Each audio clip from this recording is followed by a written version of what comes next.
This particular lock was fitted to a shop door that I attended first thing this morning. The keys had been lost and the lock needed to be opened.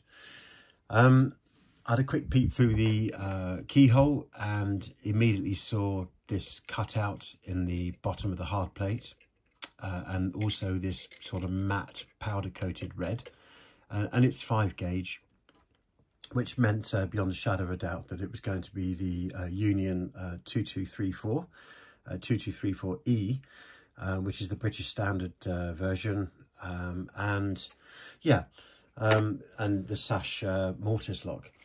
So there are several ways of dealing with this. I tried to pick it first and it didn't feel right, and I wasn't able to get much out of it other than a couple of anti-pick notches made themselves known fairly quickly. So I went back to the van and I got the GJ Union pin and cam. Used the reader key, took a reading off the back of the levers, and it was quite a good reading. It gave me almost exactly the code looking back on it. But all of the levers looked like they were going to be low lift. So I loaded the pin and cam up with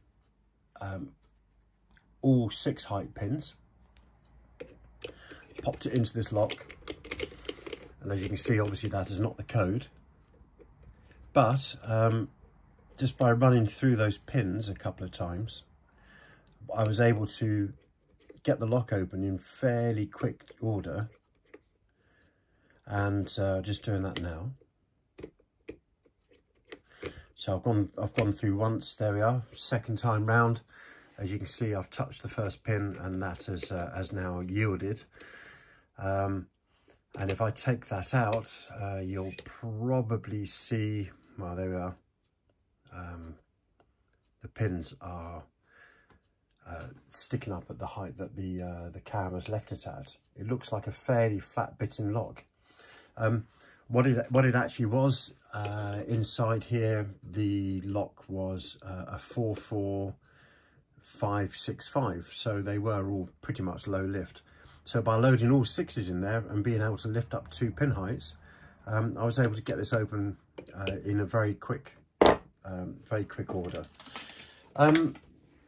If I put a pick in there, you'll see the problem that I was having with the pick is when I picked up the tension, which would normally pick up somewhere there, you can see that it's actually rotating round a whole lot more.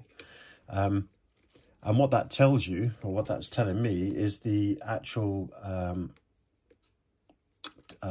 part of the curtain, the barrel and curtain that picks up the talon, is broken.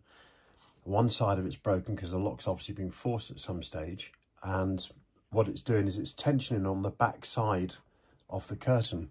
And if you look at you can see that the actual wire is bound really tight in there.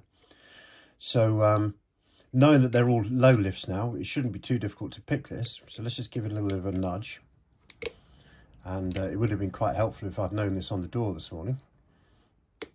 There we go. So as you can see, I just gave them all a little nudge, and the locks opened almost immediately. So let's just take that out. We'll get that thrown. Oh, it looks like I've gone and managed to get the wire slightly tangled there. There we go, that's come out.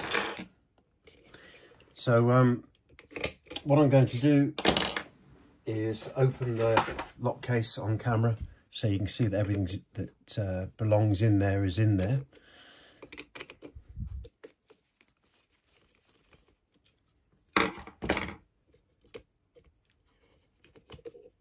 There we go. And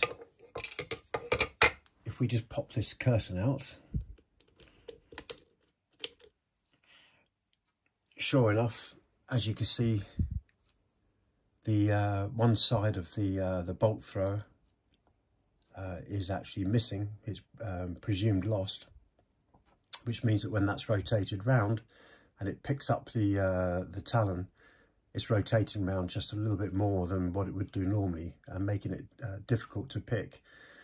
But anyway, nothing that the pin and cam couldn't deal with. And as you can see, yet again, this fantastic versatile tool here won the day, got the open really quickly, enabled us to change the lock and move on to the next job.